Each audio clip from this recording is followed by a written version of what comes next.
Does anyone else want to learn how to play House Vernius? Well, you're in luck, because today we've got a guide for our purple friends. We're going to be going through everything you could ever want to know about House Vernius, their strengths, their weaknesses, what you could do to take advantage of them. We're going to loosely organize this into 3 chapters, sort of an introduction, expansions and buildings, and then units and win cons. And then we'll be naming these chapters after Isaac Asimov's 3 Laws of Robotics. We got a lot to go through. Let's get going. Chapter 1. A robot may not injure a human being or, through inaction, allow a human being to come to harm. Who are the Vernius? The Verniuses, House Vernius. They exist mostly in the extended Frank Herbert lore, from what I understand. Suffice it to say that House Vernius were good buddies of the Atreides, and they suffered some of the same persecution from House Carino that the Atreides would later get.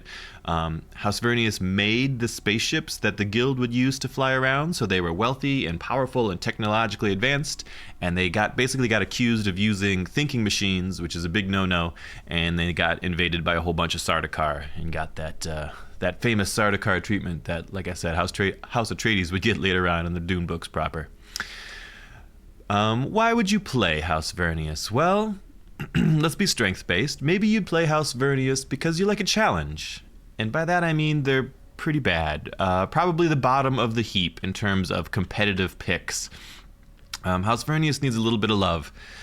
You might play House Vernius if you like low aggro. You're more likely to be friends with a lot of the other players, maybe even the entire game. You might be friends with everyone all the way up to the end. That doesn't mean you won't be murdering them or pitting one friend against the other, but there's a lot to be gained from friendship with Vernius and a lot to lose from fighting against him. So Vernius is usually one of the last people that gets attacked, unless there's a really good reason for it. You might play House Vernius if you like assassinations. House Vernius is potentially the best assassin house in the game. They can get a gigantic income of intel to power their assassinations. They could theoretically have the most infiltration cells on their enemies of anyone else in the game. They can do all kinds of cool assassin shenanigans. They're very, very good at murder. You might like House Vernius if you like science. These are the heavy knowledge-based faction. They get tons and tons of knowledge, and they fly through, and they grab like the entire tech tree, basically almost every game. They get lots and lots of fun stuff to work with. You might play Vernius if you like robots. The main Vernius army is largely drones. Beep boop, they fly around in the air. They don't call sandworms to themselves. They have all kinds of mechanical benefits and downsides as well. But they're cool. You might like Vernius because they don't really play like anyone else. You have very unique expansion mechanics. You have very unique interactions with other players. Like I said, they don't play like anyone else. Vernius is a house unto themselves. Why would you not play Vernius? Well, you've got some extreme vulnerabilities as Vernius. You're vulnerable. The most notable one is your drone-heavy army are all mechanical units. So if someone decides to prep and use an EMP bomb on you, that makes all mechanical units have 50% less power and 50% less speed. You are pretty much hosed. There's a little bit of counterplay you could do, but if you don't have that counterplay available or you're not prepared for it, an EMP bomb is a death sentence to your army, and it is something that everyone in the game has access to for a lowly 200 intel, 200 money if they were prepping it. So you can't be a military power because you're generally pretty easily countered if people really want to. You're also vulnerable to base snipes, likely. You usually will have a lot of land around your base that is not colonized, meaning someone else could come in and grab the land and set up a siege on you, or a House Carino could drop a base on you, or all kinds of bad stuff could happen by having a vulnerable main base. You also tend to have a very long, sort of snaky empire, which makes you very vulnerable to counter assassinations, right? You are great at assassinating other people. You're also somewhat vulnerable to being assassinated because you have so much land that you're going to need to search for cells. It can be really difficult to stop it in time. You might not play Vernius because they have a very high skill floor. There's a heavy burden of knowledge. You need to know basically all the other factions very well in order to play Vernius to the most of their potential. You need to be aware of who you could help and who you can hinder, and when in the game you should be doing that, and what win conditions they're going for, and what technology you might want to stop them from having. You need to be very, very aware of the game state and the other players and what everyone's up to. And I didn't have it written here, but you might like being Vernius if you want to be a wheeler and dealer, because the Vernius playstyle is very much one of influencing the lobby to do what you want by doling out favors and things. What makes House Vernius unique? Well, the most unique thing about House Vernius is probably this big purple line here. And the big purple line is called the nodal network.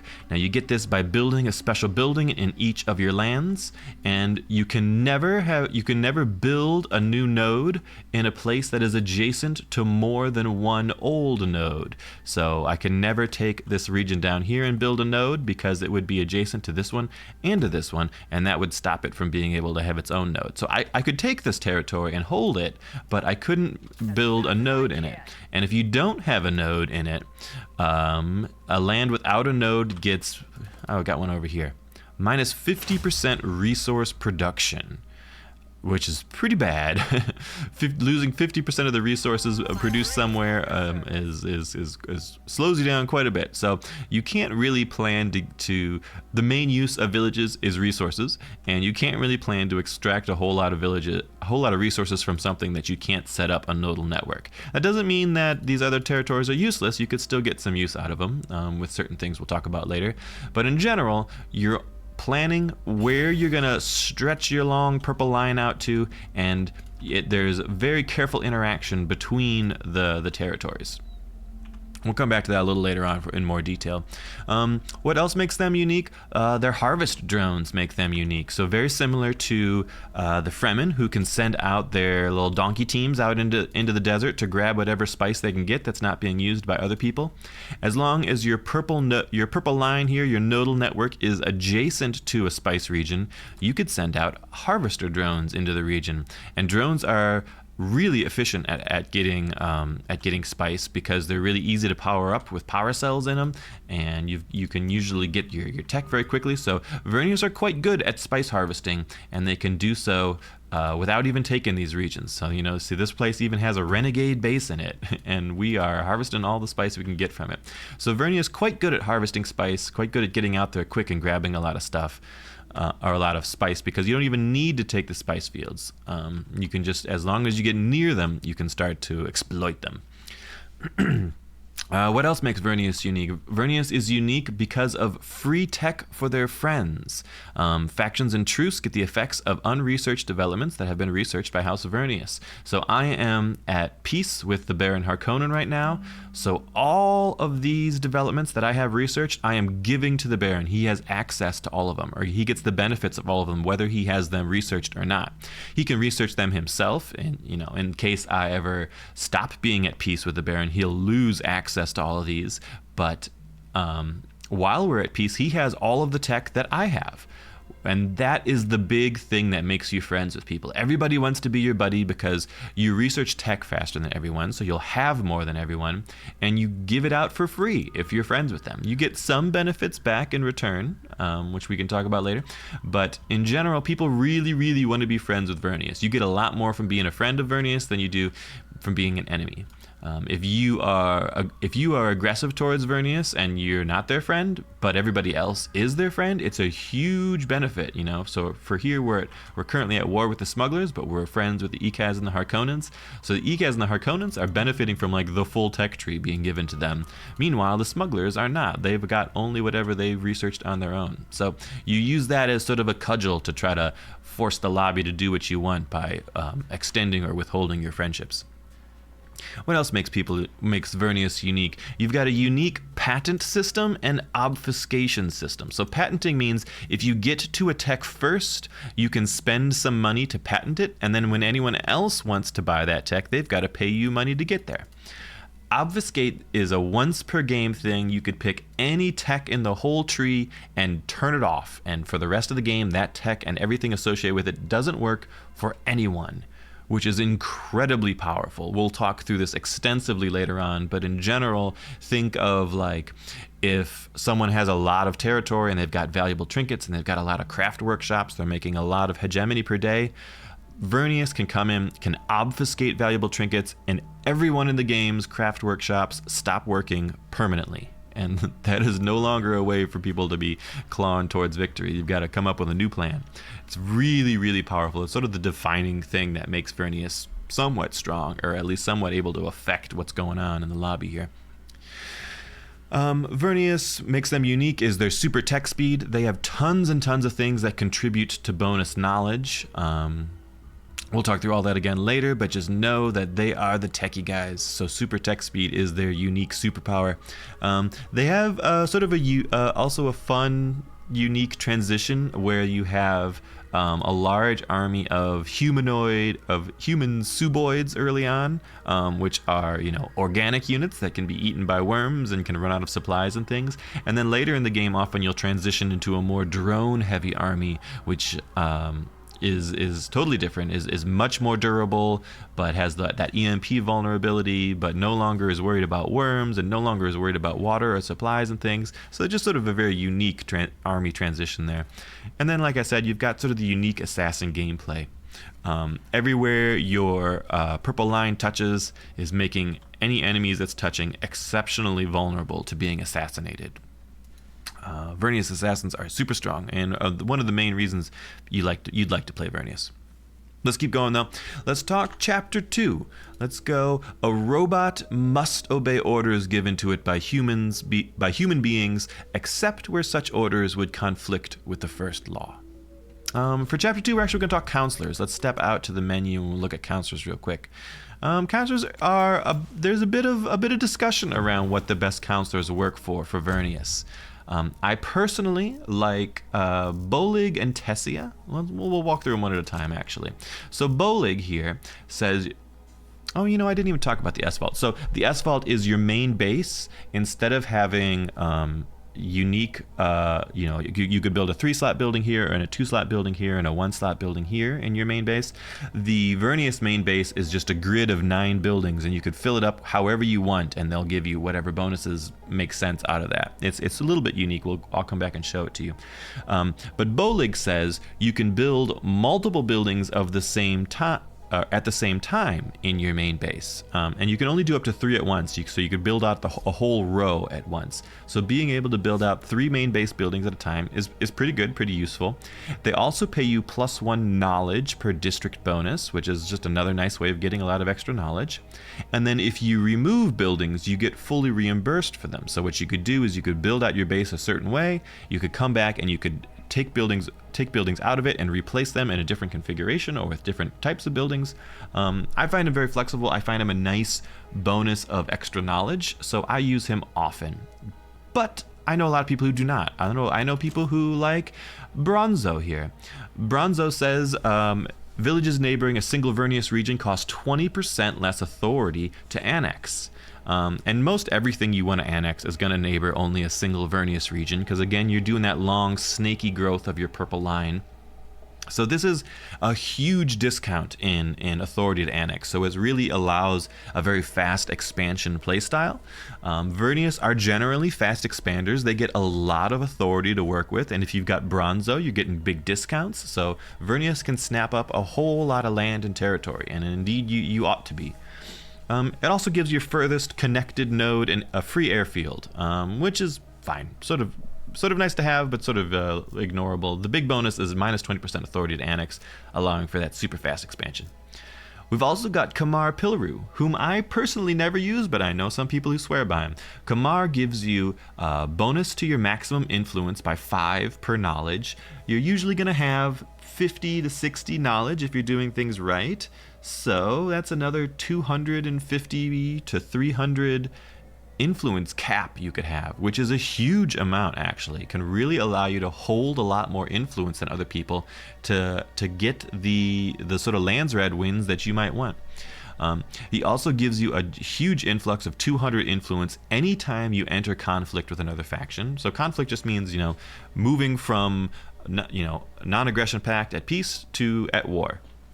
And there's lots of ways that could happen. That could be peacefully, that could be betrayal, that could be, either side canceling the agreement. You can practically farm influence with this. You could sign an agreement with someone and then you could, cancel it yourself and get a huge influx of influence. There's all kinds of things you could do. You also get 30 Landsrad standing if an opponent imposes the conflict.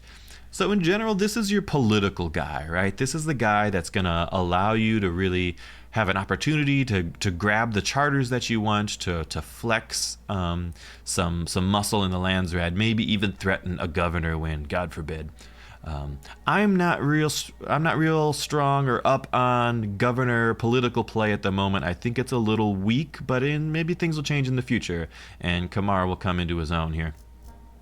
Last one, I think probably what most folks will agree is the most important counselor is Tessia. Tessia says information levels required for spying mission are lowered by 1.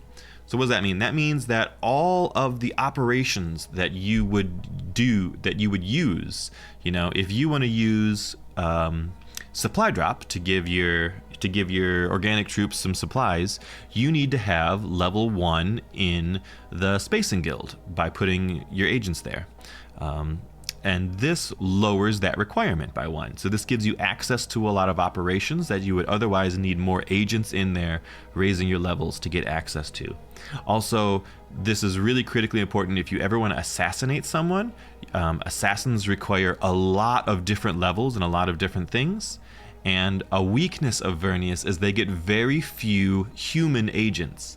The techs that give people faster agent growth to get agents quicker to use, Vernius does not have those techs. So they get very, very slow agents, and they counteract that by being able to have sort of agent machines, but your agent machines don't give you information levels. So if you don't have Tessia, you're going to really struggle to have enough information levels to ever assassinate someone, and you're going to really struggle to have enough information levels to just generally use operations. So she's a strong recommend. And then the other benefit is if you're not actively researching something, half of your knowledge gets turned into Intel and Solari. The Solaris are nice to have, but the Intel is huge. If you've got 60 knowledge, which you might well have 60 knowledge, and suddenly you stop developing something and you've got plus 30 income of Intel, that's a huge amount of Intel and can really power you through all kinds of assassinations or spamming operations of other sorts and things. Tessia is great. I would recommend Tessia, and then whatever else floats your boat. I generally like Bolig. I think Bronzo is strong. I'm not big on Kamar, but again, I've seen some folks really like the Kamar playstyle. A lot of Vernius is still, up in the air for, play it how you want to play it. Nobody has this absolutely on lock. I'm not sure there is a way to have Vernius on lock at the moment, but still a lot of variation available. All right, back in our game here. We've talked our counselors. For this one, we've got Bolig and Tessia, and here is the S vault. You could see where you've got all these 9 buildings. So one of the reasons that I like Bolig a lot, again, is because you can build out with this sort of rainbow array of 1 of each type, and doing so, you get the first district bonus for each of these a number of times. Times 3 reduces the cost of statecraft developments by 15%. So all of our statecraft developments are 45% less knowledge to complete. All of our military developments are 45% less knowledge to complete, and so on and so forth. So what I like to do is I like picking up Bolig. I build out this rainbow base with 1 of each color. I get basically the whole tech tree done. Once I've got all the tech I want, I come back in here, I destroy stuff, and then I build out a whole bunch of things that I want at the same time. And sort of reorganize my base to how I want it to be for an end game while having taken advantage of those huge tech costs in the early game. That's why I like Bolig, personally. But let's keep going. Let's talk expansion. How does our purple line work? So we talked a little bit about it at first. The biggest thing is, you start the game without any territory, and a very common thing to do is you'll always know where your spice field is, but you don't really need to take your spice field because you could just send a harvester out there whether you have it or not. So oftentimes you will take your Thopter and you'll fly around your base in the early game and you're looking for any other special regions, and you start the game by taking a special region instead of your spice region. And one reason this is good is because you can totally ignore your spice region the whole game, and as long as your special is in a decent spot for expanding out, that is sort of a bit of a boost. You're sort of maximizing the use of your resources. And a tiny little pro tip is when you're looking for that special region, early in the game there's lots of just question marks when you're exploring something. If you ever look in the bottom left corner here, where you see these two shields, right now it says there's a shield for my village and a shield for the resource. If you ever look in a region and there's only one question mark, that region does not have a special, then the question marks are just points of interest. If you ever look in a region and there are two question marks in the bottom left corner, that means one question mark is a village and the other question mark is a resource. So you can tell right away if you just fly through the regions around you which regions are going to have a special resource, and then you could prioritize scouting that out and expanding that way immediately off the bat. And then you're looking around the map trying to figure out as quickly as possible where your extra expansion is going to go. So we like a lot of Thopters early on. We especially like these crashed ornithopters. We go and explore these real quick to get extra ornithopters up. We like Thopters early because we need to see how the lands all connect to each other, right? If I had expanded up to Ara al-Anem here at the start of the game, I would not have been able to expand over this way because this would be adjacent to here with the purple line and to my S-fault as well. And I couldn't have set up a new neural node here if it's adjacent to both of these. So you got to be really careful with your expansion. So I plan to go over here and then up here because I wanted to get access to the White Rift. I wanted to get access to these rare elements. And then I wanted to go south, but I ended up going south a different way. If I went south down here, if I just stretched my purple line south, I would be adjacent to both these rare elements to the west and these rare elements in the Well of Riches to the south. And I kind of wanted both of those. But because this place is adjacent to both of those, I wouldn't have been able to go both places at once. But by going the long way around and coming up this way, I'm adjacent to only one at a time, so I was able to grab all of these rare resources by routing my purple line that a ways. So there's a lot to think about, and it takes a fair bit of practice to see how things all work together. And sometimes you can honestly just get kind of screwed by the map generation, and things are just not lining up the way you really want them to. But it takes some practice, and it takes a lot of thought and work to figure out where is the best way to route your purple line. I wouldn't be afraid of reorganizing it later on either. But the downside of it is you really also want to be maximizing your pillaging as well. So you want to figure out where your line's going to go, and then you want to pillage everything where your line is not going through.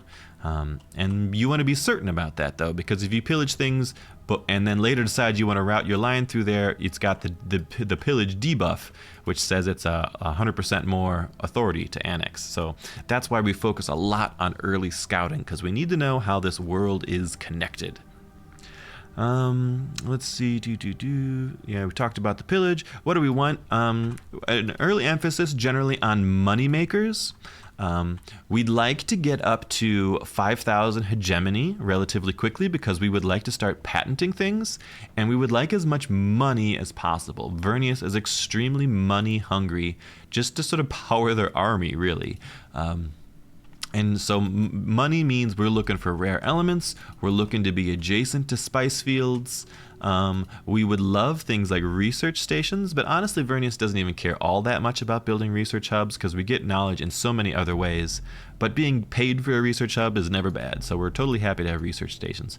We really like energy sources, of course. Energy sources are a bit of a twofer for us. They give us the fuel cells to power a lot of the stuff we need, and we will very much likely get geothermal condensers, so we'll get fuel cells as well as water, as well as Solari, as well as extra production of other stuff in there. So fuel cells are great. We like those. And we really like special regions, just like everybody else in the game.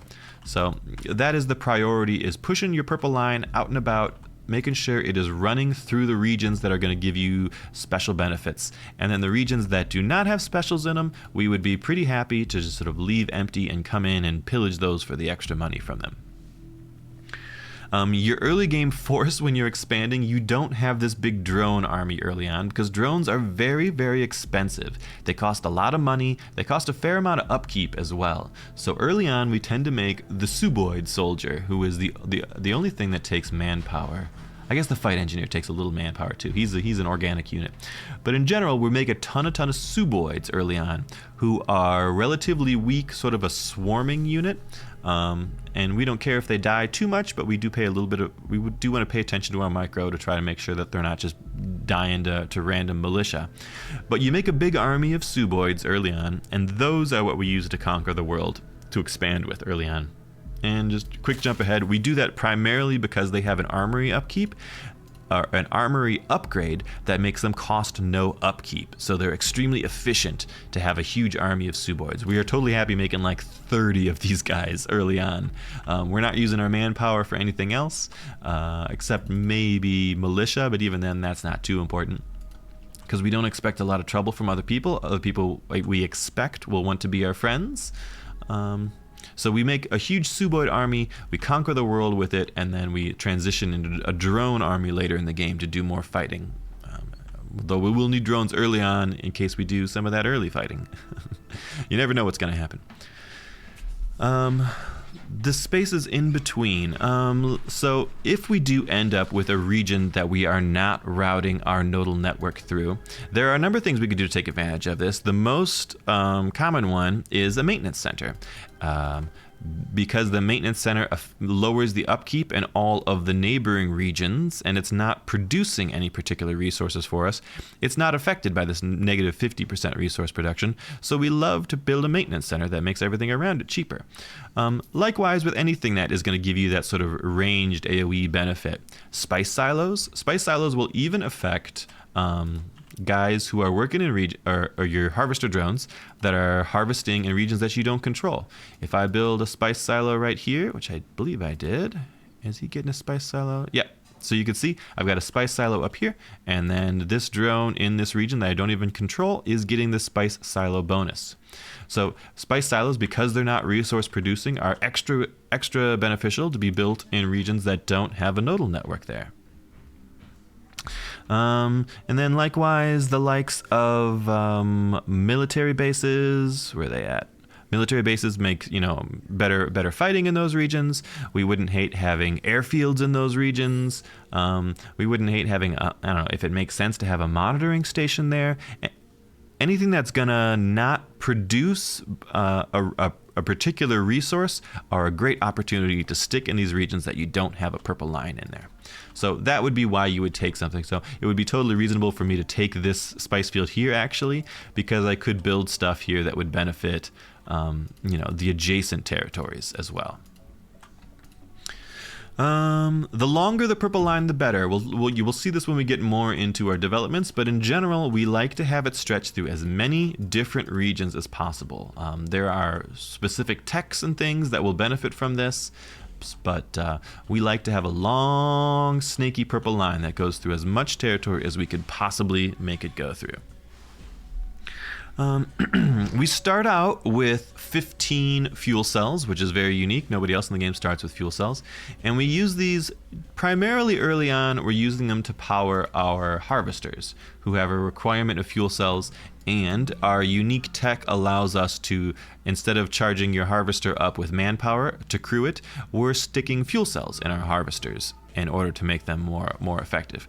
And that is generally what we're using our early fuel cells for. Sometimes you make like a single railgun drone to go escort your Suboid army around, because Suboids are really terrible at dealing with enemy armor, and railguns are quite good at it. They ignore the enemy armor they hit for a very high power. So sometimes you make like a single railgun to go with your Suboids, but otherwise your early set fuel cells are going into your harvester drones. We like water a lot, and we like fuel cells a lot. We look up water battery says when we're out of fuel cells, water is used in its stead. So getting fuel cells is good, but getting a 5 wind region for the water is actually just as good. Their fuel cells and water are become totally interchangeable. So we want as much as we can get. Early in the game, it's not as important because you don't have a ton of stuff that's using fuel cells. But later in the game, when you transition, each of these drones are using up 4 fuel cells and/or 4 water just to build them and maintain them. So you need a huge stockpile in order to do this transition into the heavy drone army.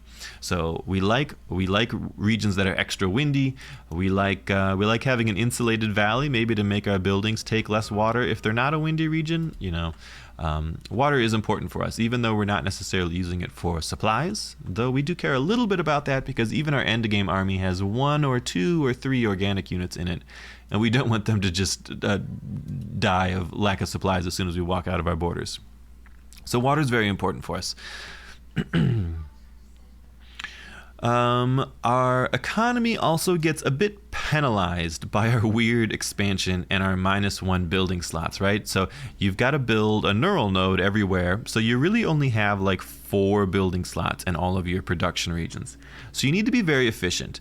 Now the benefit of that is there's a lot of things we can ignore. We don't particularly care about making extra manpower because we sort of only need it for militia and/or suboids. We don't particularly care about we tend to be pretty light on the plascrete. I'd say early on in the game, we like a lot of plascrete because we want to build our main base as quickly as possible. But as soon as that happens, we're not burning through a lot of plascrete. So we could be a bit lighter on plascrete. And actually, we don't even need to build the research hubs very often. They tend to be pretty expensive, and we get a lot of knowledge from other sources. So we often will ignore research hubs if possible. And those are ways that we keep our economy in check in the early game. In the early game, we really want to be putting our money towards building out our main base. If at all possible, we want to be putting our money towards filing patents in places that make sense.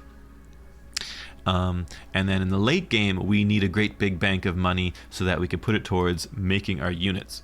Our units are sort of disproportionately more expensive than other people's units because they just cost Solari, and even at other people are turning their Solari into manpower, and they're getting sort of a bigger benefit from it than the Vernius are. Vernius units are sort of disproportionately expensive, and if you lose your army and you need to rebuild it, it can be very expensive to just rebuild. We'll see, what do we got here? It's 400 for a fighting mech, 400 for a railgun, 500 for a resonance drone. We've got roughly 15 drone units. If we tried to rebuild everybody, that's like 6,000 Solari to rebuild our army, right? Crazy. That's super, super expensive. So we need a big bank at all times. So you need to be very thoughtful about your expansion and your building to make sure you are maximizing your money and not wasting it on too much upkeep for other stuff.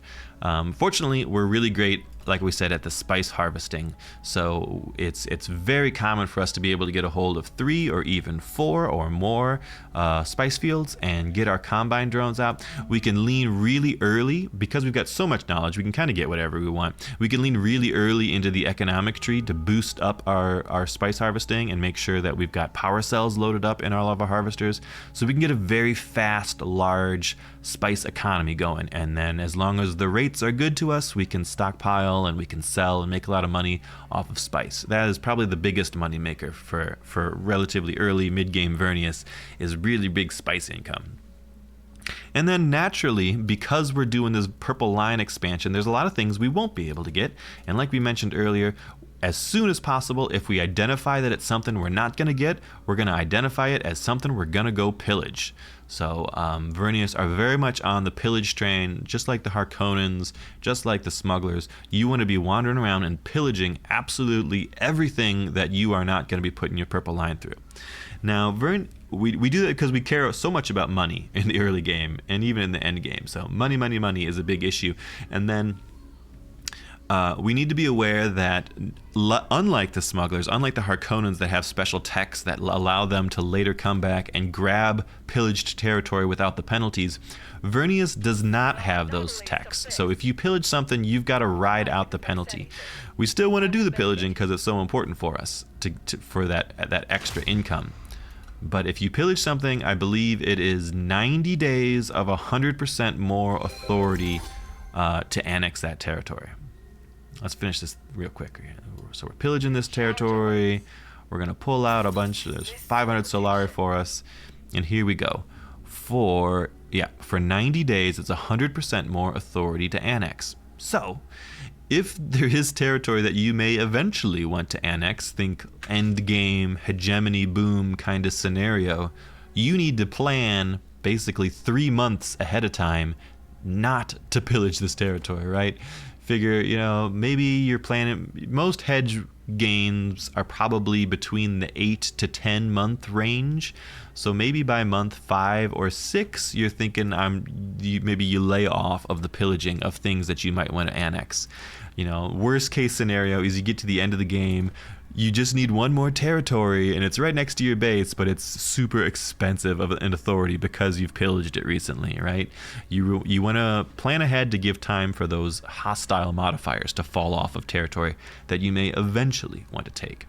But in the early game, that's not a concern. For the first 4 or 5 or 6 months, we are totally happy pillaging everything we could possibly get our hands on. We just like combine harvesters are buffed by adjacent spice silos, they can be buffed by the experimental furnace as well. So that is usually a great choice if you can get it next to two or more good economic regions. Be them spice regions are ideal, or even just a good rare elements region might be enough. So and we're likely to be leaning into enough fuel and or water to handle that with no problem. So an experimental furnace is a great choice. We love getting a spacing guild branch up as early as possible because our big ship, the folder relay, is absolutely critical for our military interests. We'll get there when we get there, but early on we want a spacing guild as fast as we can because we need to be trading for that guild favor. We need to get up to 100 so we can get our ship online. Without our ship online, we really have an extraordinary weakness, and we'll talk about that when we get there. But focus on your spacing guild branch. Nukes are always good if you could afford it. Military factory is always good if you can afford it. And you usually will be able to once you get to the end game and you're feeling you've got all of your Solari interests sorted out and all of your things ready to go. Military factory is a great choice as well. I strongly recommend it. Let's see. What else have we got to talk about? Manpower, you can pretty much completely ignore it. I usually might make 1 or 2 bonus manpower buildings in order to get a little extra in the early game, but then I would destroy them pretty quickly. Analytical machines are critical. We'll talk about those with developments in a minute, and the fast patent play, we'll also talk about developments. So let's go straight to developments then. Let's talk, what does the tech tree look like? And there's a lot to talk about here. So the typical way to start Vernius is you start with technological exchange right away, and this gives you a bunch of bonuses if you make truces with other players. I think it's usually safe to go ahead and truce anybody who will accept it, and if they have any idea what they're doing, they should accept a truce with Vernius because they get a lot more out of it than you do. But the benefit there is you get this knowledge and you get this extra standing early on, and then you have the ability to sort of withdraw your truce from people who are doing things you don't want them to do, right? If someone's buying too much chome and you don't like it, you cancel your truce with them and they lose all the economic tech you were providing them. If someone's killing someone and you don't like it, you cancel your truce with them and they lose maybe the free military tech you were giving them that is helping them make that aggression. So we're usually happy being at truce with everybody whenever possible because it gives us a little more leverage to work with, and it also gives you that early game safety where you might have trouble defending yourself early on with your Suboid swarm. Those Suboids are surprisingly good against some army comps. We'll talk about that in a bit. Anyways, we like this right away. We always start with technological exchange and we go straight up to heretical computing. And we do this because heretical computing unlocks analytical machines, which are a unique type of agent for House Vernius. It also lets you then trade them in treaties, and it unlocks the intelligence agency building, which is all fine and good, but what we care about is the analytical machines. So what these are these basically these agents. They start up here in this corner, and you can sort of drag them out and put them anywhere you want. They don't add any information levels to where you put them, but otherwise they count as making 100% more resources. So normally most folks would have 3 agents in Arrakis once they've got the tech for 3, and they would get plus 3 authority from that.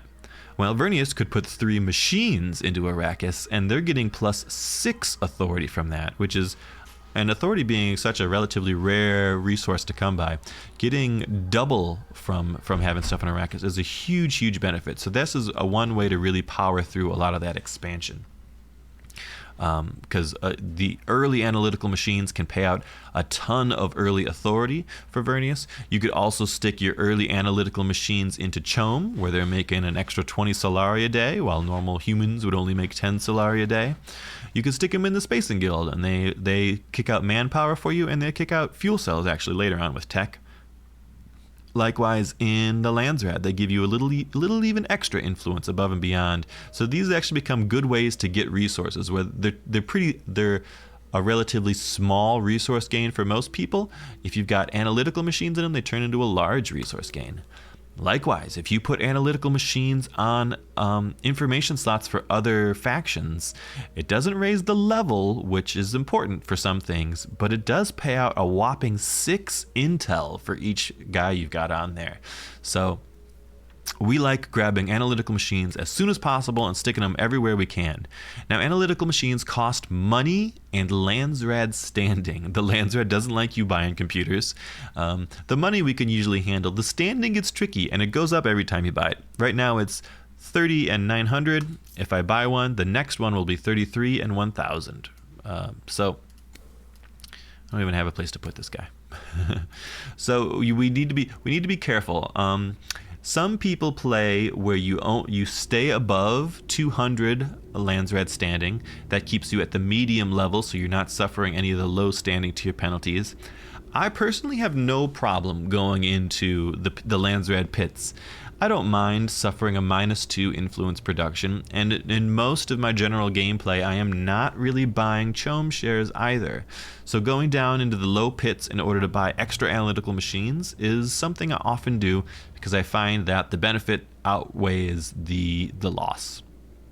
And really, being in the pits and suffering the -2 influence is totally offset by just putting one additional machine into Landsrad because they're making you +2 influence. The other thing that costs you Landsrad standing is for every one of the neural nodes that you build, your purple line that you stretch around the map, every single one of those costs 3 Landsrad standing in addition to the Plascrete. So early on in the game, you are playing this sort of careful, balancing act of trying to make sure you don't lose too much Landsrad. You would never, ever want to go into the Pariah standing. That is absolutely out. Don't do that. You can go into low and you could handle those penalties. And if you're going for any sort of political play, then you need to figure out a lot of extra ways to get more standing because you'll be spending it doing other stuff.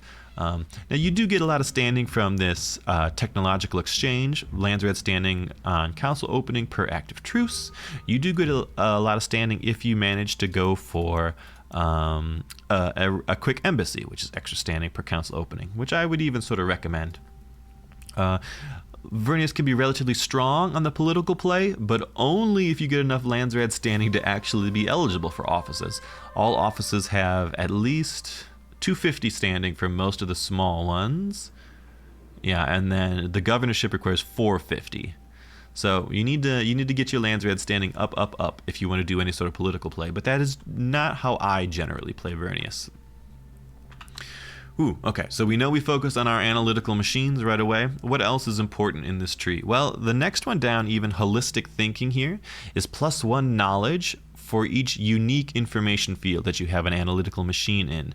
So if you buy a bunch of analytical machines and you spread one out, one here, one here, one here, one here, that is an additional +4 knowledge that's given you. And we like anything that gives us extra knowledge. So sometimes going straight up into holistic thinking is not bad, but oftentimes I'll come back and grab it a little bit later because you can usually only even afford maybe 2 or 3 analytical machines early on.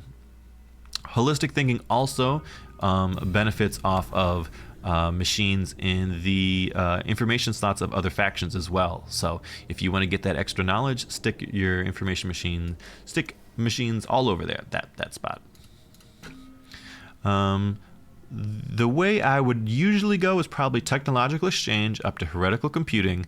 Then I go over to sequential thinking. Sequential thinking being the first green tech here that says your nodal network can cross deep deserts, and then each node on the longest path of your network gives extra knowledge and a percentage of extra authority. Both things we love. We love more knowledge, and we're already making a lot of authority thanks to our machines, and this is just making us more based on the length of our purple line to work with here. So sequential thinking is very important. I like lay of the land pretty early, maybe not right away. I think maybe after sequential thinking, maybe my fourth tech is survival training, because it unlocks the armory and allows you to make all of your suboids suddenly have no upkeep, which is very important. But after that, I would say get whatever you want. I like lay of the land. It's extra knowledge, and it allows you to research agreement with other folks, which I find is quite useful. I like having research agreements up. It boosts up my tech gain even more, which is all very good. Then we like usually a lot of the yellow, the leftmost yellow line, to allow us to put fuel cells into our combine harvesters. And at this point, we're probably starting to think, where could we patent things? So what's a patent? Every other faction will have to pay House Vernius 500 Solari in order to research a development that has been patented. So when you click on the file patent, things will be either grayed out or lit up in white. And if they're grayed out, it means someone else has already researched that technology. If they're lit up in white, you can spend 600 Solari to patent it. And if you patent it, nobody can research that tech unless they pay you 500. So what you want to do is you want to get to the early, really important techs as quick as possible. You want to patent them so that other people have to pay you in order to do that. It's a slight loss if only one person ever researches that tech, and it's a decent gain if two people research, and it's a nice gain if all three people end up researching it. So you want to identify the really critical parts of the tree. Obviously, usually it's the leftmost of the economic tree. People like that to get extra money. So an early patent there can be very useful. This whole third column of the military tree, everyone will always get everything there. So we always patent all of those. Usually the second level of the tree over here, where mechanization is for us, people will always get that. So I would patent there. People love just about everything in the green tree. So I would throw patents all over there. And you got to think the other thing patents do is it slows down the tempo of the other players too. People typically will have are trying to get as much money as possible in order to, maybe they're buying Chome shares or they're trying for a Chome victory. Maybe they really want their main base built out as quickly as possible. Money, people are using a lot of money early in the game to do a lot of important things, and rarely does anyone's game plan involve having to pay 500 for a patent fee. 500 is a lot of money early in the game. So patents can slow down your rivals a lot and sort of really slow their tempo, and will speed yours up a little bit once you get paid out for things. So early fast patenting is often very useful. And the other nice thing about it is, even if it's not necessarily a big economic payout or an economic win for you, you get a little notice every time someone buys a patent. The smugglers have bought the patent for holistic thinking. So I know the smugglers have gone up over here on their tech tree. And if you have a very good knowledge of the tech tree, you would know that over here for smugglers, this makes their assassins cheaper. So if the smugglers pick this up, I would say, oh, I bet the smugglers are trying to go assassinate somebody.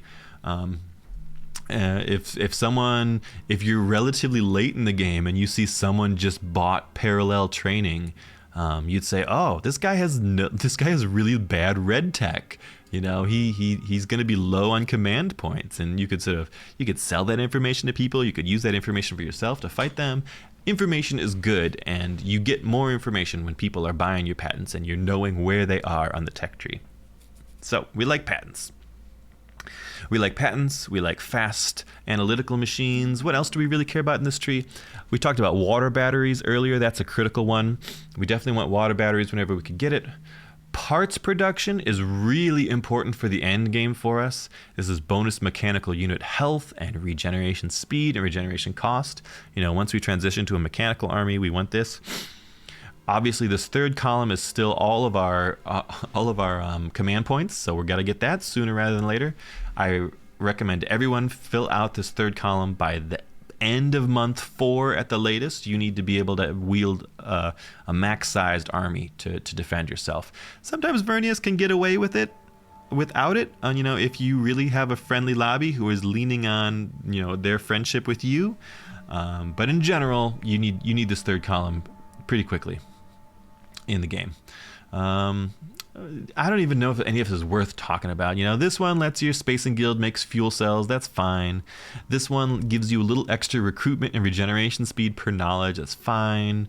Neural tropism says enemies pay a little more authority to annex things that are adjacent to 2 of your lands. That's fine. Automated defenses.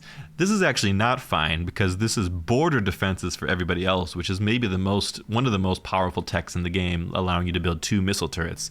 Vernius doesn't get that. Instead, they get a couple free militia and sort of a ticking minus health per day based on the amount of nodes connected, which is fine. But boy, we'd rather just have 2 missile turrets, I think. Spice enlightenment, extra spice production per knowledge. Okay, cool. We were gonna make more knowledge anyways. The only thing I think that really warrants talking about here is physical wiring, which is our assassination tech. So physical wiring says infiltration cells in a region connected to the nodal network, neighboring a region connected to the nodal network, do not count towards the maximum of infiltration cells. So if I am trying to assassinate the ECAS, I have my base 2 infiltration cells I could put on them. I can also, because they're adjacent to my nodal network, I could put a free cell here, I could put a free cell here, and here, and here, and here. And then 2 additional cells on them. So in this game, I could put 7 infiltration cells on the ECAS. And that is why Vernius is so incredibly powerful at assassination. 7 different points of weakness that assassins could be getting in and resetting our progress timer are so hard to stop. So you'll often see savvy players, if they're playing again, with Vernius in the lobby, even if they're best friends, every single region adjacent to Vernius will have like a monitoring station in it and missile turrets set up, because they know at some point if you're bordering Vernius regions, you're going to have infiltration cells everywhere, and Vernius may well want to assassinate you. And even then, it's still rather difficult to stop because that is so many points of weakness. The physical wiring is our assassin tech. That is what we get once we're ready to start murdering someone. I think we'll also note, I've seen it bugged out if you put cells in before you get physical wiring. If I put a cell here and a cell here, and then later research physical wiring, I've seen it say that we're already at our max cells and we can't put any more out, even though they're adjacent and they ought to be free. So don't fill out your cells until you've finished your physical wiring. That might get patched at some point, but right now I think it's a little buggy. I don't particularly care about the left side of the blue tree. Countermeasures is nice, gives you more agents and counterintelligence to stop you from being murdered, but if you've got countermeasures, then you're sharing that tech with all of your friends, and maybe you want to murder your friends and you don't want them to have free extra counterintelligence. Something to think about. The other thing we need to talk about here is Obfuscate, the Vernius power. So we have to spend 20 Landsred influence to do this, yet again spending our Landsred standing. But what we get to do is pick any tech in the whole game and we get to turn it off. Now there's a couple that are general use scenarios. The biggest ticket item, like we mentioned earlier, valuable trinkets. If you obfuscate valuable trinkets, everyone's craft workshops stops working immediately. So if you didn't have a lot of special regions, or there is a Carino that is able to double build craft workshops and he's making twice as much as anyone else, if you're not competitive in the daily plus hegemony. I can see House Ekaz is making 36. I can see the smugglers are making 27. I'm only making 13. Maybe it makes a lot of sense for me to come in here and obfuscate valuable trinkets so that nobody is making that daily hegemony. That's a very, very common use. Other common uses, you sometimes see things like if you were being assassinated and you wanted them not to murder you, you're afraid you're going to die, you're not going to be able to stop it. This spot over here, heretical computing for us, this is the tech for everybody else that allows them to make assassins. If we obfuscate heretical computing, and we don't want to do that because it turns off all of our analytical machines, so that's no good, or stops us from making new ones at least. But if we obfuscate that, then that stops enemies from being able to make assassin agents. And so there's no way for them to progress their assassination against us. So that is a strong defensive play if you're afraid of being murdered. If you're trying to murder other people, we could obfuscate countermeasures, which stops them from being able to have extra agents in their counterintelligence, so they'll be more vulnerable to us.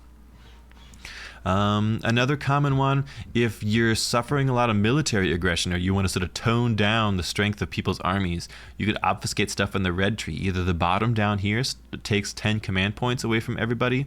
You could obfuscate up here. This would take 15 command points away from everybody because it stops your command points, and it also stops you from having access to the command post building that gives you 10 more command points. So if you do this, everybody is suddenly going to be over their limit in command points. A fun combo is if someone's coming to attack you, you drop down to like 55 out of 65, and then as they come in, you obfuscate, this 4th tier one, so they lose 10 command points. They probably don't even know because they're going to be focused on trying to fight you. But if you're over your limit on command points, you get a minus 50% power debuff for your whole army. 50% is huge, so you'll be able to smash their army because they'll be over their limit, and they're not going to even realize it until it's too late.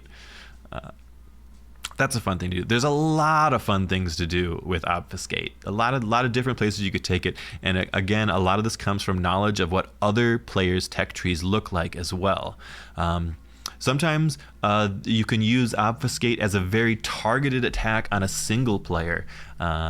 So maybe one player has been murdered, you could obfuscate something critical to a second player, and then you just sort of have to deal with that last third player, sort of almost in a one-on-one scenario maybe. What would critical things be like? Think about like if you were against Atreides, Atreides get siege incentives is a huge buff for Atreides. Their tech here gives them basically 40% more health on their army. The civilian defense force is the thing that buffs their militia to be super strong, and it gives them a lot of damage resistance in their own territory. If you obfuscate down here, they lose a lot of their defensive strength. If you're against the Harkonnens, if you obfuscate the riches of Arrakis up here, that stops them from being able to use their oppression buildings, so they can no longer automatically oppress their lands. You basically take the entire Harkonnen economy and cut it in half if you obfuscate this. Against Harkonnens, you also need to be aware that if you obfuscate valuable trinkets, the Harkonnen craft shops are actually all the way down under the wonders of the desert, so they could still get to craft shops as well. So that's another thing you got to be thinking of. If you're against the Ekaz and they're about to win on politics, maybe they secured the governor. If you obfuscate insider trading, you turn off their perfected politics, and all of a sudden the Ekaz can now lose their political offices. Against Carino, it's very strong to turn off Chom support. That's a big source of a lot of their military strength in the late game. Likewise, over in the automated manufacture, that's where they get a big defensive, or they get a big damage reduction if they have a conscript army. I don't think there's anything that stands out to me against the Fremen or the smugglers, but again, there's so many options here to use your obfuscate. So you want to kind of save it for that perfect moment where it's gonna really turn the tides of things, but you also don't want to forget to use it, and you don't want to wait too long. If someone's able to use their craft shops for most of the game and you only turn them off at the very end of the game, maybe the damage has already been done and you're too far behind and you should have turned it off a lot sooner. It's hard to know. It's a very careful balancing act. You only ever get one Obfuscate to use, so use it wisely. Whew. Let's talk main base buildings. Main base buildings, I think you've got a number of good options. So we've got some unique things here. The Spice Laboratory is really quite good. Pays out extra knowledge per exploited spice field, and we always expect to get at least 3, I would say, is pretty common for Vernius. So that's a big boost in knowledge and also makes it a little cheaper for fuel cells. We also rather like the Neural Core. This is a extra percentage knowledge boost per connected neural node. We're going to have lots of neural nodes connected, so it's going to be a big boost in our knowledge gain. So we like that one too. Like I said, if I'm Bowlig, I tend to I just taste the rainbow here. I go all the way out with one of each, and then I come back and I reorganize it. Typically, I would reorganize into like 3 red, and then you could go just 3, 3, 3. You could go 3 yellow, 3 blue, 3 red, and get those big district bonuses at the end. I usually go 3 red, and then like 2 red and a yellow, or 2 red and a blue, and then for our other 3 slot, we go. If our money is totally fine, we might go 3 blue all the way at the top. And if our money is not fine, we might go 3 yellow at the top and then ignore the blue altogether. Not altogether. Early on, we still start with Administrative Hall because 30% authority production is really, really strong. We generally like a fast research center as well. Helps us with hegemony. It's a big knowledge boost that we like a lot. We are quite fond of the Spice Laboratory, which is also early game, the Spice Laboratory, whatever we're going to call it, is usually a bigger boost even than the Research Center is in terms of knowledge, because we could probably get +6 knowledge, which is huge in the early game. For red stuff, we probably want a fusion plant at some point in time because it makes our mechanical units recruit 50% faster. That might sound good, but in general, mechanical units take twice as long as organic units to recruit. So it just sort of brings them down into parity with normal units. 4 days to make a fighting mech, 2 days to make a suboid. If we built out our fusion plant, it would only take 2 days to make a fighting mech instead of 4. So probably leaning more towards the mandatory side of things if you're ever going to have to do any fighting. Ooh, all right, we've talked some main bases. Those are pretty self-explanatory. We've talked main base buildings before. We also like the Chome branch as well because we'll be making a lot of spice and we would love to be able to sell it at a really good rate or to stockpile it as much as possible. Sometimes you got to go into recycling vats. If you don't have quite enough fuel cells and water in your lands, you may just need to pull the trigger and go into recycling vats. This may be the difference between being able to build out your drone army and not being able to build out your drone army. Other stuff I don't feel too strongly about. Take them as you want them. Let's talk operations before we get into chapter 3. Operations, we've got some interesting ones. So our basic one is what is the basic one? Which one of these is the best one? I can never remember. I think it's the ambient connection. So this says your allied mechanical units are tethered remotely, and we didn't talk about tethering. So all of your drone units are considered tethered if they're in a region with a purple line or adjacent to a region with a purple line. Now the tethered bonus unlocks a lot of other bonuses, largely through the armory, but in addition it just gives you plus 0.5% of attack speed per knowledge, which is a huge amount actually. If you get to 60 knowledge, that's 30 attack speed, plus 30% attack speed. That's a big benefit. So being tethered is really critical for your army. So if you need to project your power, if everyone's getting together to go march on the ECAS base and you're going to be far away from your purple line, you've got this ambient connection where you can use this and your allied mechanical units are considered tethered. So you use that to make sure you guys are tethered if you're far from home. The next one is empirical data. Now this one's interesting. This is +1 knowledge per units of any faction in combat in the region. So you can use this yourself if you're going to get in a big fight. You can use this on other people's big fights.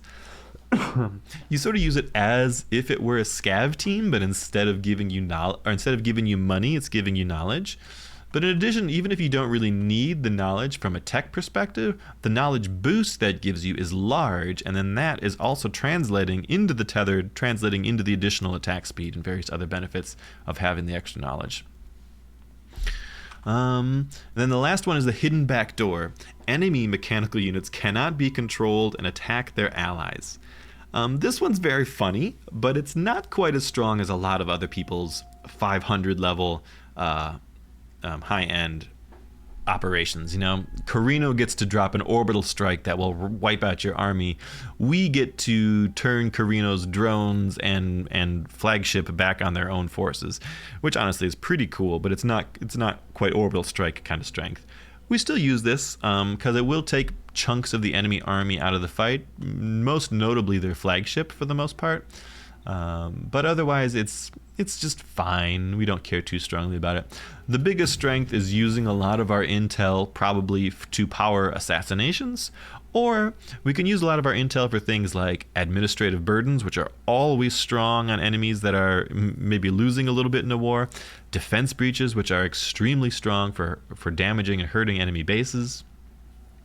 These unique ones are not too impactful. Let's talk chapter 3. A robot must protect its own existence as long as such protection does not conflict with the first or the second law. Let's talk units. What kind of units do we have to work with here?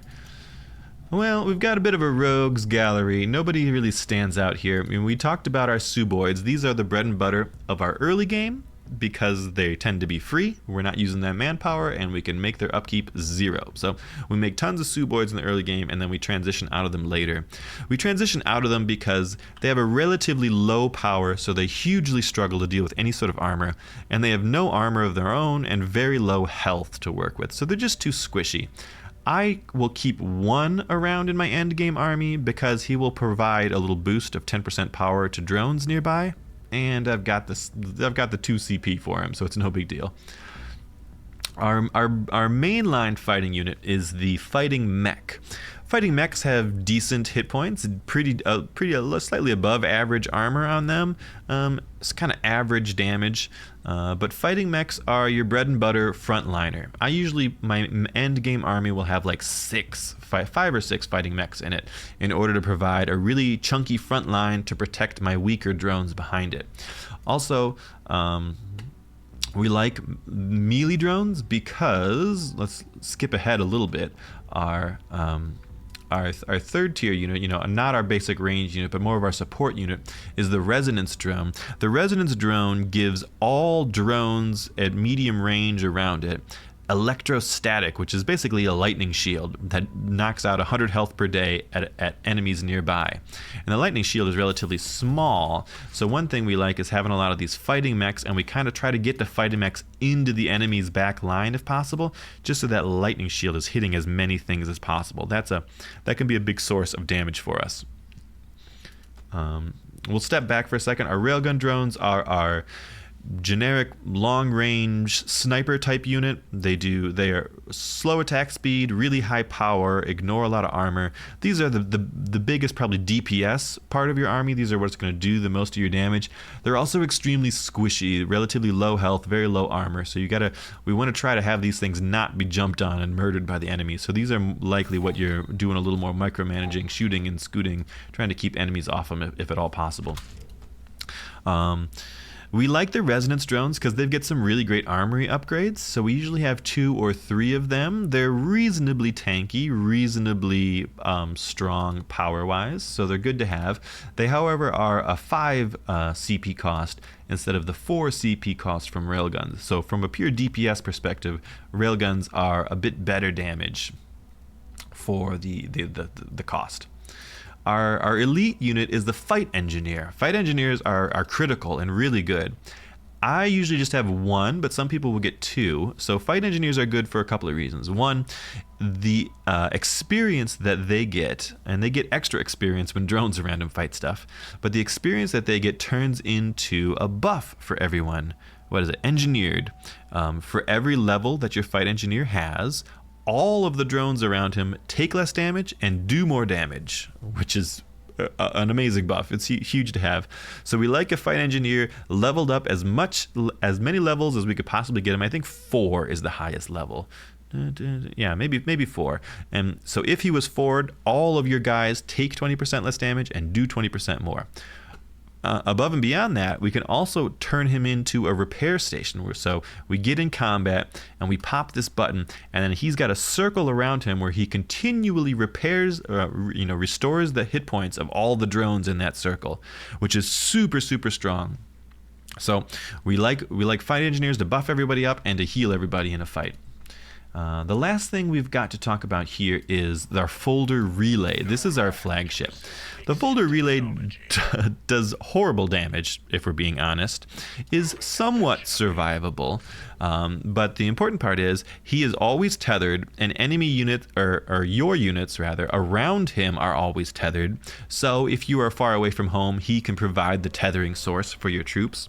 And most importantly, he's got this awesome ability, space folding. If we hit space folding and we click on one of our territories, we charge it up for a second, and boom, instantly teleport our entire army back to one of our territories. Suffice to say, instant teleportation is very strong. We like it a lot.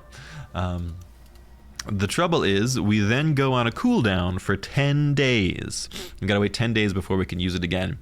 Now, we would really love to use instant teleportation to jump around and get behind enemies and do all kinds of sneaky stuff and appear where they don't think we could be. But the simple truth of the matter is, instant teleportation, your folder relay, your space folding, is really for getting out of EMPs. If you get in a fight at the end of the game and the enemy EMPs you at the start of that fight, you are 100% going to lose unless you're able to use your space folding to jump out of that fight, wait for the EMP to end, and then you can come back and you can re-engage if needs be. There's a couple cheeky things you can do. I've seen people get militia in a fight, move their folder relay over, and then teleport their militia far away to the other side of the map. And then the enemy can't siege this down until the militia are dead, and the militia, are way at the other side of the map and are slowly walking back home. That's pretty funny to do. But generally, you need this folder relay. I think almost 100% of the time, you want to keep it on cooldown, ready to be your counter to getting EMP'd. It's just that important. Let's talk heroes real quick. I haven't grabbed a hero yet. So we could get Nuwa Senva or Kater Pilru. Nuwa is definitely the more common choice. She's basically a fight engineer with an extra big repair station around her.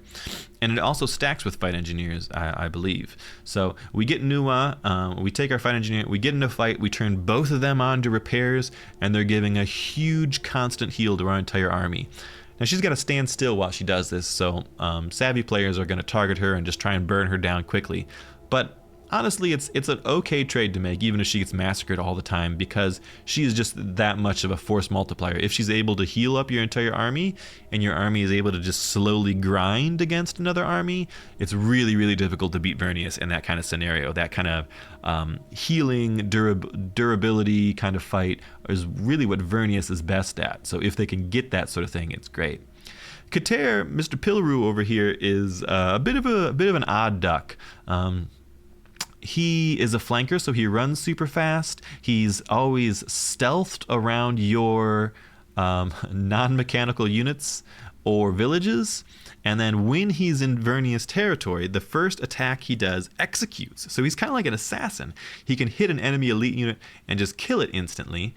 And then he can use his ability to get out of combat and stealth and then come back in and hit another enemy unit and kill it immediately. So he's kind of an assassin for your own territory that you could use twice, which is neat, but requires a lot of micromanagement. He's relatively squishy. He also notably unlocks an extra gear slot for a single unit, which is kind of cool, because there's a couple gear slots that are good. But, I don't know, he takes a lot of work, and I've never quite liked him. I almost always take Nuwa myself. I take Nuwa, I put Nuwa on her own hotkey, I put a fight engineer on his own hotkey, and then as soon as we get in a fight, I select both of them and I turn on their repairs, and we profit. That's what I like for heroes. Let's talk armory upgrades. For most part, it's generally straightforward. For our mechs, we want them as durable as possible. I generally like +1 armor while tethered. If I have the water and the fuel cells for it, I love heavy shielding for 2 more armor, but it is a lot. If we've got 6 fighting mechs, this is eating up +12 or water and or fuel cells. So sometimes we just don't have enough extra to afford this. The material preprocessor makes it so that they hit harder against high armor targets and they hit slower. I don't care about that too much. In general, 20% against non-mechanical units is great, and I take this if I can't afford the heavy shielding. Suboid soldiers, we beeline right away to get them no Solari upkeep so we can have a huge army of them early on. Beyond that, the other ones are we don't care too much. Speed can't be reduced, ignores mechanical units building and armor. Tinkering gear buffs all the drones in short range. I typically will go for tinkering gear. Although if I was not going to use tinkering gear, I can almost imagine some scenario where I'm using dismantling tools, but I don't know, not really. Railguns are very straightforward. We want them to do more power, so we pick up propelling ammo to make them do more damage at long range. We ignore the -1 power. We ignore the damage against flying units, unless you had a really good use case for it. I don't know what that would be. And we take the +2 power with tethered. Resonance drones are the only thing that actually gives us a thought here. Disruptive field is great. Enemy units that get a bit of lightning shield on them lose some armor.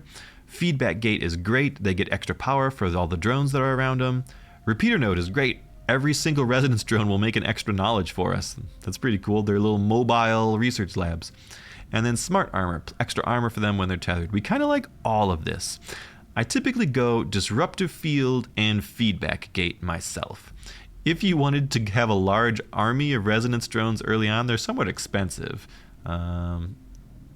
29 a day upkeep, is that true? I think they're more like 20 a day upkeep. I don't know whether labor rights is out. That's why it's more expensive. Yeah, I think they're more like 18 or 20 a day to upkeep. So they're even more expensive than an actual research lab would be. But if you wanted to just sort of be funny, you could build a whole bunch of resonance drones and you could give them all repeater nodes and they would just sit around making a ton of knowledge for you every day. That's kind of fun. Lastly, our fight engineer. I like work shelter, giving him a little extra armor when he's healing people. Shadow scan is very useful if you need to find stealth stuff for some reason. That would be your optional pick there. Whistling ammo we ignore completely, and memory implant is fine, gives us slightly extra XP, and we want as much XP on him as possible, so I pick up work shelter and memory implant for him. There are also spirits, which are their flying units that are always tethered and gain stealth inside of a territory that is truced with you. I have literally never seen a player make a single spirit, and I'm not sure why anyone would. I don't think they're particularly good at anything. They cost 30 guild favor, and you really, really want enough guild favor for your folder relay and maybe a backup folder relay if the first one goes down.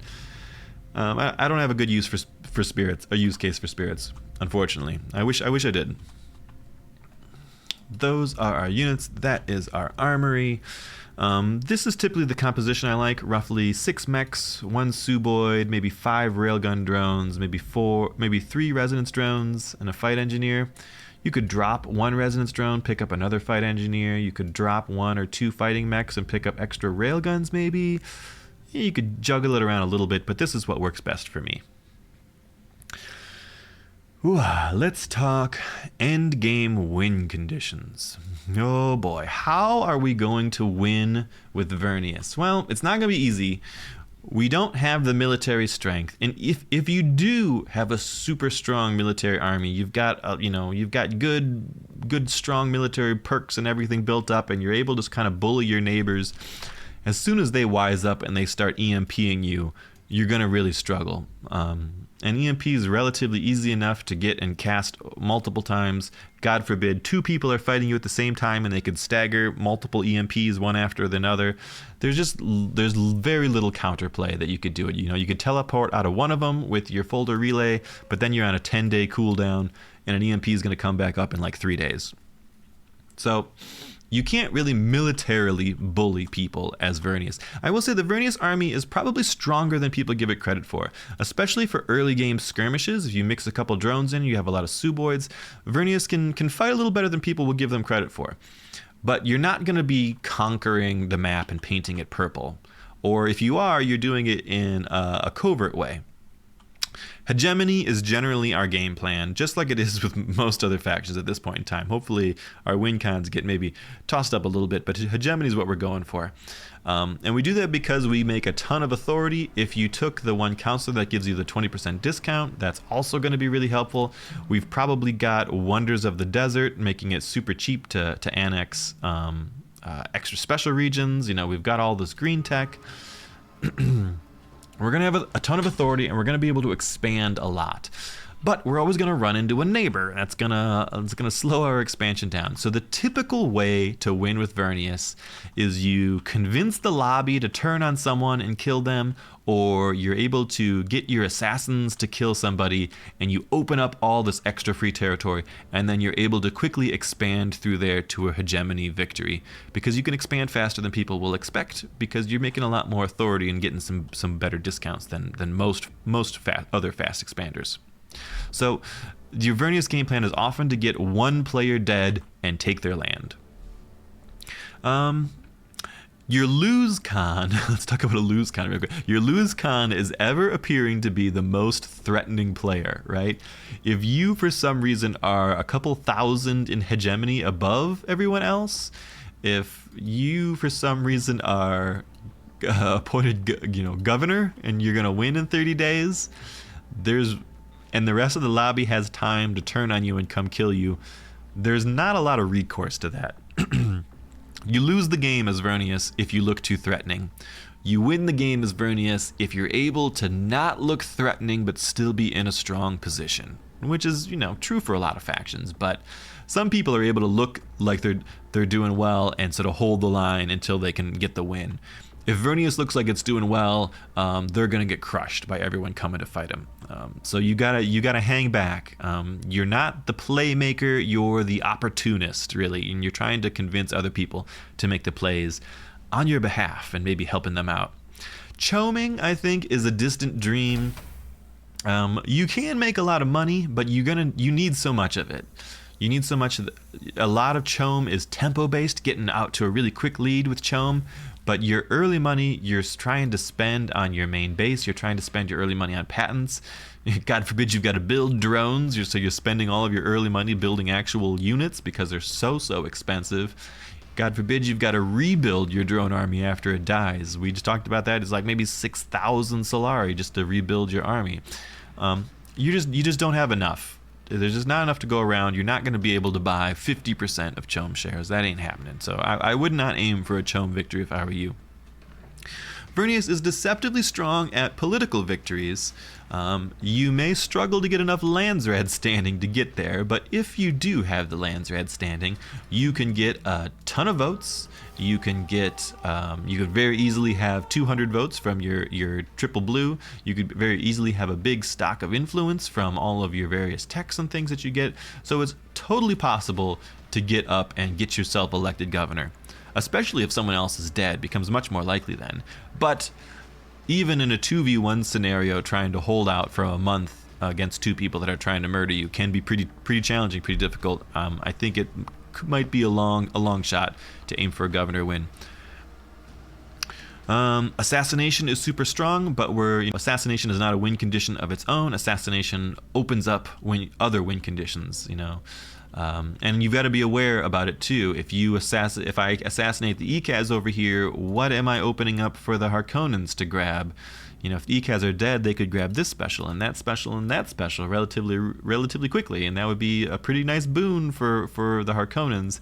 Meanwhile, I have easy access maybe to this special, maybe eventually that one. It's a bigger boon for the Harkonnens probably for the ECAS to be dead than it is for me to have the ECAS dead. So those are always things to think about, and what really often ends up getting you stuck in a position with Vernius. If you're not able to get another player eliminated, it's really tough to muscle your way to the head of the pack to beat people in the likes of hegemony or some other kind of win condition. It's tricky. Very tricky. Let's see. Let's move on to our tips and tricks at the end. That's what you need to know. Our win condition plan is to try to get someone killed and to try to expand and take up their territory with our excellent authority and our fast moving folks. But what else do we need to think about? If we've got Bowlig and we can build multiple buildings in our base, one of our tips and tricks is we really like the Landsrad option usually shows up early in the game. It's like minus 50% build cost, something like that. If you have an opportunity to get that, I would absolutely buy, beg, steal, barter to try to get other people to vote it in for you if you don't have enough to vote it for yourself. If you get that and you're Bowlig, you can, as long as you've got, a decent bank of Plascrete and Solari, you could build out 3 main base buildings at once, each at 50% less build cost. If you're able to get them cooking right away, and for some reason you've got a lot of Plascrete, maybe you could build the next 3 buildings out. Being able to build simultaneously to take advantage of that minus 50% cost is a huge benefit for Vernius and can really give them a super fast tempo spike to everything. But if you get that early game, we love the minus 50% to build costs early on. Next thing, make sure your Thopters are out and about doing work. They're going to explore the map for you right away, but because you're not tasking them, because your drones are technically flying, worms aren't going to come up and get them. They don't call worms. Worms can't eat your harvesting drones. Eventually, your Thopters are going to run out of things to do, and they're going to come back and they're going to sit at your base. Well, grab them and move them out in the map. Have them go sit in the deserts to keep an eye on people. Move them into places where they're not going to get sniped by aggressive factions, but maybe they can keep an eye on critical territory, critical border regions and things. Where are the drones? Let's see. You've got no way to control this, but if you do end up, where is my Sook Doctor? Here it is. So if you do end up with a Sook Doctor agent trait, it is hugely beneficial for you. Sook Doctors say knowledge production is increased by 5% for information level. If you've got a Sook Doctor, absolutely put them on one of these information levels that you get up to level 3. So you want 3 people on it. That is then paying you out 15% more knowledge than on top of all the other knowledge you get. It's a huge multiplier for your knowledge income.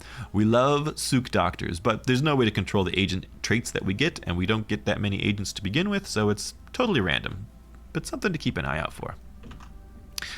Let's see, empirical data. Let's talk a fun little trick here. So if we go and we get ourselves in a big fight, so we've got our empirical data that's +1 knowledge per any units in combat in a region. So maybe we pick a fight with the renegades, we drop the imperial data, everyone's in combat here. Okay, so we've skyrocketed up to 96 knowledge per day. Pretty cool, huh? Well, one thing we can do is if we have points of interest that pay out technology benefits for us, they typically the tech benefits they pay are 4 days of however much knowledge you're making. So if we sort of research them, or we get them to 100%, but we don't quite resolve them, we sit on them for a minute, we can get into a fight, we can pop our empirical data, skyrocket our knowledge up super high, and then when we resolve them at 4 times the skyrocketed knowledge instead of our base knowledge. So we've got chum support here. It's going to take 9 days to research, but if we resolve this, our chum support is now only 4 days to research. Have we got any more of those? Over here, we can resolve that one. Over here, this is a military tech one. So there's energy research, siege incentives. We're getting, and it's not as impactful right now because I've got so much of the tree filled out that it's you're not seeing it so much. But you can do this relatively early in the game. You start doing these points of interest, and then you save them until you get into a big fight. Maybe you've got 30 Suboids, and you run your Suboids to fight against the renegades or to fight against a siege or something that's going to pop out a lot of troops. Then you pop this, you skyrocket your knowledge, then you grab your points of interest, and you're getting extra benefits from those points of interest. Usually they'll fill out an entire tech all by themselves when you do it that way. It's just kind of a fun little trick to play with Vernius there. I'd say the Suboid Horde. We don't have the Suboid Horde. We have proper drones here. We'll go ahead and turn them on to repairs so that they're repairing everybody, and then we should burn through them, no problem. If you have a horde of Suboids, 20 or 30 Suboids maybe, and again, Suboids are only 2 command points and no upkeep at all if you've got that part properly researched for them. So we can have a ton of them. If you've got a big horde of Suboids, they can fight shockingly well against some armies. Think the smugglers, who are so dangerous with their sniper force. A lot of smugglers make like almost nothing but snipers. Well, snipers have no armor and low hit points and are very vulnerable, and they're strong at doing a lot of single target damage, which is not good if there's 30 Suboids running at them. 30 Suboids will actually tear apart a bunch of snipers. So Vernius is able to kind of bully the smugglers a bit early in the game. I think also you can kind of push around maybe the Harkonnens as well, though if they opted for the extra armor on their troopers, those would be very difficult to deal with. Anyone that's higher armor, you can't do anything against squires, you can't do anything against Atreides troopers. Let me think. Carino, you could probably push around conscripts for Carino as well with your big army, with your big Suboid army. I think those are probably your best early game matchups for Vernius. Smugglers, maybe Carino, maybe Harkonnens. I don't know about that one. I might be out of line there. But in general, Vernius fights a bit better than you think they can. The downside being you will need some sort of mix of drones in the early armies. Suboids, while they will tear up non-armored units, because they have very low power but high attack speed, they're horrible against armored targets. So then you need some railguns to deal with that. And then your railguns are squishy, so if your railguns gets targeted, you need to keep your railguns safe. God forbid someone EMPs you, and I don't know. There's a lot to think about. Don't forget that sequential thinking here says your purple line can connect across the deep desert. So what if we come down here and we say Tabpo here. Let's get rid of this neural node. Look, suddenly we're able to connect from this node up into the deep desert and jump across over here. For some reason, maybe this is a mountain or another player has this or something. We got to remember that we can connect across the deep desert as well, and really make some node connections that we otherwise wouldn't expect to make. Yeah, and that opens up some unique opportunities, but it's something you got to keep in mind. It's really, really easy to forget. I forget it all the time. Don't forget your purple line. Don't forget your obfuscate. We talked about that earlier, but really, really, really don't forget it. Always beware the base snipes that we mentioned, because you're going to have this territory around you that is typically uncaptured until the end game because you're saving it for yourself or you're saving it to pillage. Always be afraid of Carino if they're sitting on a base drop. Maybe they want to murder you. Maybe they're going to drop a base right next to you and then lay siege to you. And if they choose to do so, there's relatively little counterplay that you have other than squeal into the lobby that you need help, that we got to blow up this Carino base, otherwise they're going to get a kill on you, and you got to hope that people will help protect you. And they don't always, and if you've got to have your army fighting against the Carino base that is adjacent to you, that is a very tough fight to win. Yeah, likewise, just about anybody walking up and annexing the territory right next to you and then sort of laying siege to you could be a problem. Atreides could peaceful annex it and then start fighting you right away.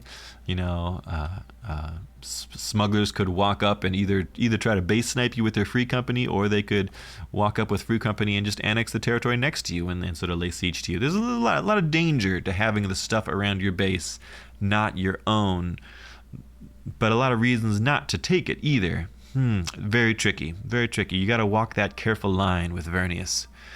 Spice fields, neutral spice fields, are a first come first serve against the likes of the Fremen. Maybe the Fremen want to walk their spice team out and they're harvesting this spot. Maybe you want to be able to harvest this spot, but you're not there. You're not the first one there. Well, you got to get rid of the Fremen team first. If you walk your army out and you fight the Fremen team, the Fremen are going to be very mad at you. Maybe it's time to get your physical wiring and just train an assassin, because an assassin can one-shot a Fremen harvesting team, and they won't know who did it. They might suspect as soon as your harvester drone then flies out and starts taking the spice field for itself. But, I don't know. It's a fun way to do it, and an easy way to do it too, because harvesting teams are sometimes hard to kill, and you don't always want to get into a big fight with the Fremen. But you do want those spice fields. Again, hard to balance. Another thing we could do, another tip and trick, because we're always very wary of fighting, always very wary of getting EMP'd, we like to take a fight maybe like right on a border, if you can figure out where a fight's going to be. If I can start a fight right here, then if the bad guy wants to EMP me, he's got to choose, does he EMP this region back here, or does he EMP this region up front?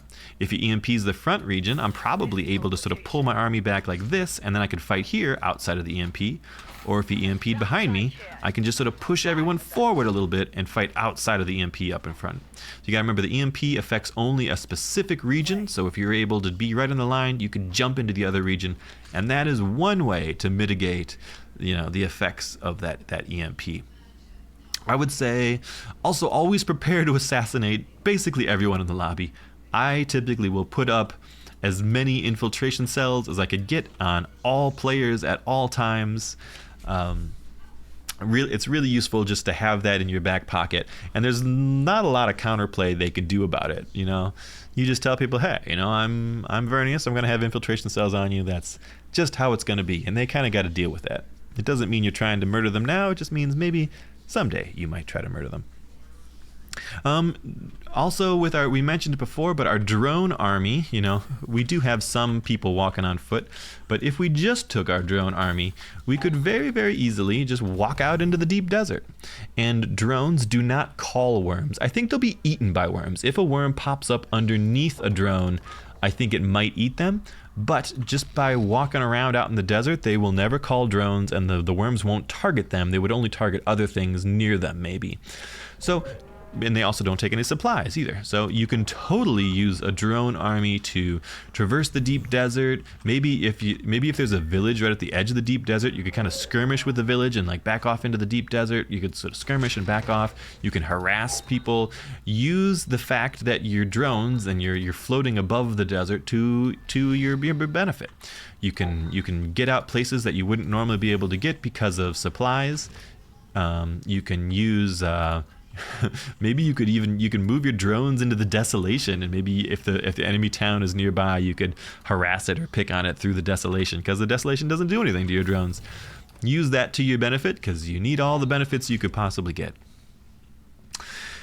Whew, I'm sure there's more. There's so much to think about, so much to learn and know and do with Vernius, and even then it feels like an uphill battle. I think it's all of our hopes that Vernius gets a little bit of love from the devs in upcoming patches. They're still very fun to play. It's just a lot of work to get them to work. You really, really need to play Vernius as this wheeler, dealer, deal maker. You want to have friends in the lobby, and you want to get your friends to try to help you do some of this dirty work, because you will probably not be capable of doing the dirty work on your own, unless it's an assassination, in which you can be quite dirty. But even then, because that is the Vernius thing, that is what everyone expects you to do. It's probably easier just to get all your friends together and kill someone than it is to assassinate someone who's expecting it. Whew. But that's the Vernius style. That's the way that we suffer with Vernius. They're a lot of fun. They're very unique. They're pretty cool. I absolutely recommend you give them a try, but they are not the top meta faction right now, for sure. Still a lot of fun, and fun is what we play it for.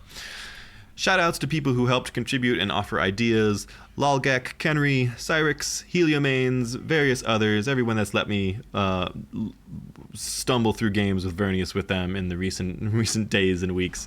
Appreciate you all. Hopefully this is useful, gives you some things to think about. There's still a fair bit of Vernius that's probably unexplored or unsolved, even though we've been hammering our heads at them for months now. There's a lot out there. They're very, very complex, and unfortunately the sum of all their parts right now doesn't quite get you all the way there, but it gets you close, and it's a lot of fun to play. So, like I said, fun's why we're doing it. Hopefully that helps make Vernius a little more fun for you. Thanks for watching. I appreciate you guys. And we'll have some more games for you soon. Take care of yourselves.